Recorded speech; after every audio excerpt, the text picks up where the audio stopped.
in the near term. Absolutely. Ambassador Suri, if I can bring you in. The Hezbollah has, in fact, issued a statement to Al Jazeera saying it's in close contact with what they call the Hamas leadership, and they're assessing the situation.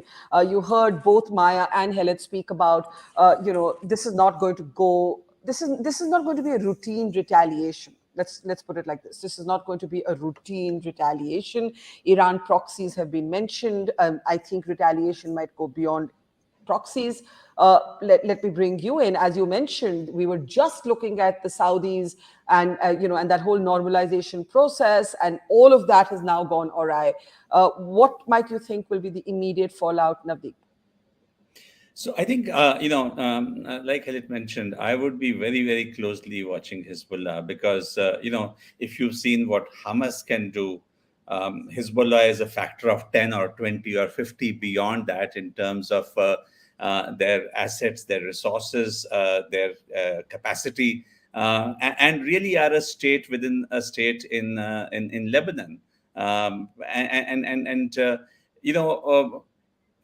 Were Hezbollah to jump into this, it would really escalate it to the next level, and I would feel badly, not just for our friends in Israel, but also for the poor Lebanese, because the last thing that they need is another problem, given the state in which their country finds itself today. But I think, Barkha, there will also be, I'm sure, a lot of soul searching in Israel, just as there was in India after 26/11, about the failure of intelligence, because the Israelis have a very justifiable opinion of both their communications, interception, on-ground intelligence sources.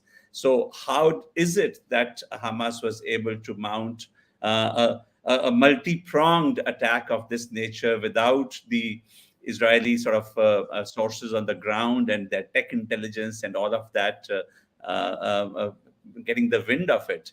Again, the symbolism that this happened on the 50th anniversary of Yom Kippur. And 50 years ago, it was Egypt and Syria who coordinated to launch that famous attack. And we know how that ended. So at one level, I have no doubt how this is going to end. The Israeli military dominance or superiority is overwhelming. And whether it's Hezbollah that jumps into the fight or anyone else, I have no doubt how this is going to end for those who have taken this step. But I do want to make one point, Barkha. Yeah. In the 21st century, this is going to be the fourth big conflagration in Gaza. 2008, 2014, 2021, and now 2023. I wrote a piece 2 years back after the ceasefire in May 21, and I at that time sort of titled it that until the next time, the ceasefire is to be welcomed. And I said until the next time because in a sense you could see even in 2021, as you could in 2014, that some of the underlying issues were continuing to fester. And I think at some point, Israel and the international community, after the dust settles, after the terrorists have been dealt with, to see how does it not happen again 2 years, 3 years, 4 years down the road, because there's a pattern that we can see quite clearly over the last 20 years. And this is probably not the best day to talk about it, but I think it's going to be at the back of people's minds that how to prevent a recurrence. Let me pick up one thing you said and just take it briefly to Helet before I come to Kabir.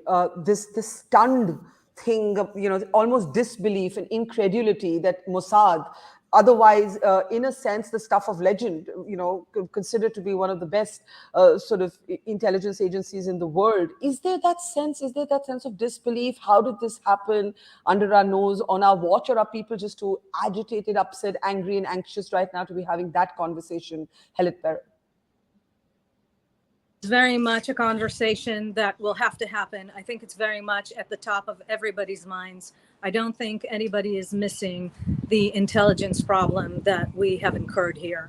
However, at this time, with our people lying in blood in the streets, people that have been abducted, and much, much work to be done. I think it's early to have those discussions. We're still entirely within the fog of war. But I will say as well that talking about ceasefires and so on and so forth, maybe will happen, maybe not. But I have to say, a lot will come to pass before it could ever come to that. This is one of those times where the people living around Gaza have said for years, it's going to come again. It's going to come again. And they were right. But this time, a line, not one line, so many lines have been crossed. The situation was escalated to an extent where I really don't foresee anything happening that we've seen before. And I think we have to keep that in mind.